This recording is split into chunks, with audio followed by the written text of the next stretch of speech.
Hey writers! Welcome back to another episode of Ready, Set, Write.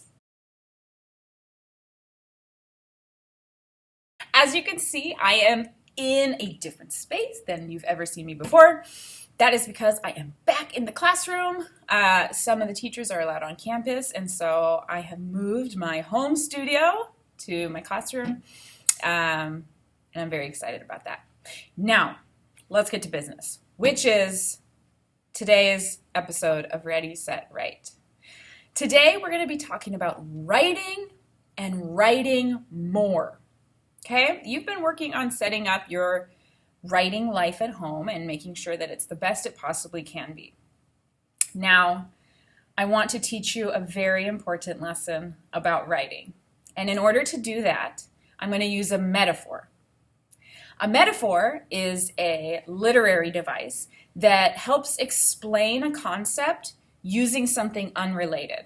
So today, I'm going to try to explain some of the things we do in writing using the metaphor of hiking.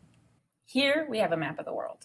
And if you see this red line, it goes along the Appalachian Mountains. And this line, as I zoom in, this line is showing us something called the Appalachian Trail. It's on the eastern coast of the United States of America, and it starts in the state of Georgia, not the country, the state, and then it goes all the way up north, and it ends in Maine. You might be thinking, wow, that is a long trail. I wonder how long it takes to hike something like that. Great question. Here's the answer. It takes about 5 to 7 months to hike the Appalachian Trail, according to appalachiantrail.org. Let me say that again for those who didn't hear me. It takes 5 to 7 months of walking to finish this trail. 5 to 7 months. Now, some of you may have had an experience where you take a day hike or maybe even an overnight hike. In this situation, you pack a backpack, you have your map, you have the things you need for the day, and you walk for a few hours. Eventually, you get to the place you're going, you get to enjoy the view, and then you pack up and go back home. Now, here's where I connect it to third grade writing. Are you ready? Third grade writing is not a day hike, okay? Third grade writing is a hike on the Appalachian Trail.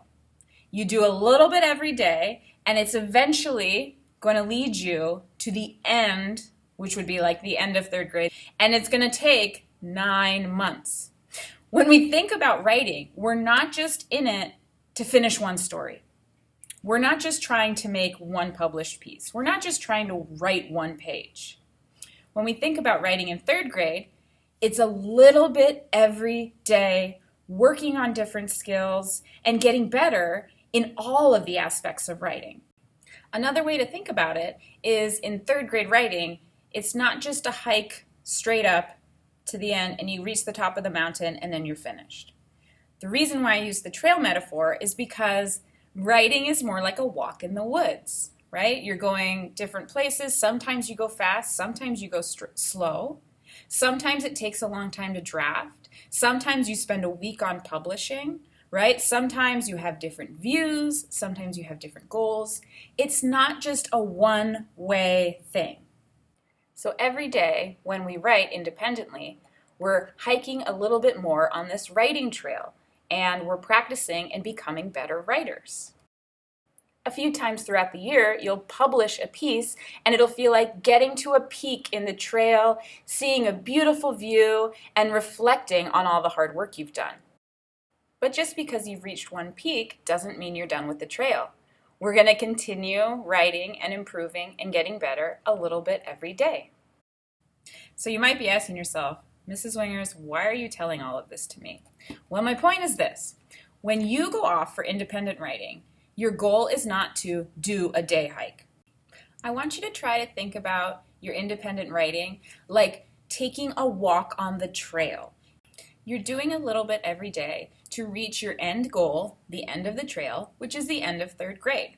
So you might be drafting. You might be writing a list. You might be going back and checking spelling. You might be doing a whole bunch of different things in order to improve your writing.